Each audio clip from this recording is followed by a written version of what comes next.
نہیں تھا کہ تمام نسلیں انسانی کے لیے یکساں قسم کے حالات اور مواقع پیدا کیے جاتے ہیں۔ اب یہ کیسے ممکن ہے کہ ایک غریب کے گھر میں پلنے والا بچہ جو فاقہ زدہ ہوتا ہے، اور ایک بے دین والدین کے ہاں پلنے والا بچہ، اور انسانی تہذیب سے دور کہیں پرورش پانے والا بچہ، یہ تینوں مختلف قسم کے انسان ان کے سامنے کیسے یکساں مواقع ہو سکتے ہیں؟ نمبر 1۔ نمبر 2 یہ کہ ان کے پاس جو لائف سپین ہے وہ بہت کم ہے، 30-40 سال کی زندگی ہے، اور اس 30-40 سال کی جس میں ان کے پاس ارادہ ہوتا ہے اور انہوں نے اپنا رزلٹ شو کرنا ہے، اس کے اندر انہوں نے اویئرنیس بھی حاصل کرنی ہے، انسانی تہذیب سے دور کہیں پہاڑوں کے درمیان سے اٹھ کے تہذیب سے روشناس بھی ہونا ہے، حقیقت سے روشناس بھی ہونا ہے، اور اپنی لائف کو چینج بھی کرنا ہے۔ نمبر 2 اور نمبر 3 یہ کہ یہ چیز بالکل اللاجیکل لگتی ہے کہ 30-40 سال کی زندگی کی بیس پہ جو سزا دی جا رہی ہے وہ ہے نار جہنم خالدین فیہا ابدا، کہ ہمیشہ ہمیشہ کے لیے جہنم کی آگ۔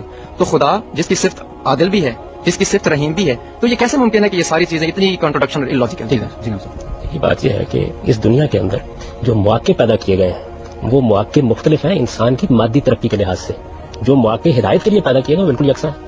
انسان کو یہ کائنات دی گئی ہے، دنیا کا کون سا گوشہ ہے جس میں آسمان پر ستارے نہیں چٹکتے، سمندر تلاتم خیز نہیں ہوتے، ہوائیں اتر بیز نہیں ہوتی، وہ کون سی جگہ ہے؟ یعنی آفاق کی ساری نشانیاں افریقہ کے صحرا میں بھی ہیں، یورپ کے سبزاداروں میں بھی ہیں، اور ہماری سنگلاخ زمینوں پر بھی ہیں۔ انسان جو اس کے اندر فطرت ودیت کی گئی ہے وہ خواہ افریقہ میں ہے، خواہ یورپ میں ہے، خواہ ایشیا میں ہے، یکساں فطرت لے کے آیا ہے۔ وہی اخلاقی شعور، وہی نیک اور بد کے بارے میں ایک واضح امتیاز، وہ چیز بھی اس کے اندر موجود ہے۔ تو وہ کیا چیز ہے کہ جس چیز کے لیے مواقع کم دیے گئے ہیں؟ ہمارا تجربہ تو یہ ہے کہ جو لوگ غریبی میں پلتے ہیں وہ حقائق کے زیادہ آشنا ہوتے ہیں۔ آپ یہ دیکھیے کہ دنیا کے مواقع کے لحاظ سے بھی اگر آپ اس وقت پاکستان کے اندر جتنے غیر معمولی لوگ ہیں ان کی زندگی کا مطالعہ کریں تو آپ پر یہ حیرت انگیز انکشاف ہوگا کہ زیادہ تر دیہات کے اسکولوں سے پڑھے ہوئے لوگ ہیں جو ادب پر، شاعری پر، افسانے پر، علم پر، سائنس پر حکومت کرتے ہیں۔ 30-40 سال کی زندگی، بلکہ 20 سال کی، بلکہ 10 سال کی بھی اگر ملی ہے اور اس میں آپ نے نیکی کا رویہ اختیار کیا ہے تو اس کے نتیجے میں بھی آپ کو ابدی زندگی مل سکتی ہے۔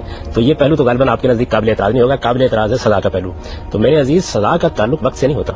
میں نے ہاتھ میں پستول پکڑا اور 3 سیکنڈ میں میں نے کسی آدمی کو مار دیا، اب کیا مجھے 3 سیکنڈ کے لیے جیل میں ڈالا جانا چاہیے؟ یہ نہیں ہو سکتا۔ سزا کی نوعیت دیکھی جائے گی، جرم کی نوعیت دیکھی جائے گی، جرم کن حالات میں ہوا ہے۔ تو ابدی جہنم کس جرم کی سزا ہے؟ وہ سرکشی کی سزا ہے۔ ایسا نہیں ہے کہ 1 گناہ ہو گیا، 2 گناہ ہو گئے۔ ابدی جہنم کی سزا قرآن مجید نے بیان کی ہے سرکشوں کے لیے، اور اس کے الفاظ یہ ہیں کہ وہ لوگ جو زمین پر خدا کے مقابلے میں سرکش ہو کر کھڑے ہو گئے، یہ جانتے تھے کہ حق کیا ہے لیکن انہوں نے تکبر کی وجہ سے اس کو ماننے سے انکار کر دیا۔ اونٹ سوئی کے ناکے میں داخل ہو سکتا ہے، وہ خدا کی جنت میں داخل نہیں ہو سکتا۔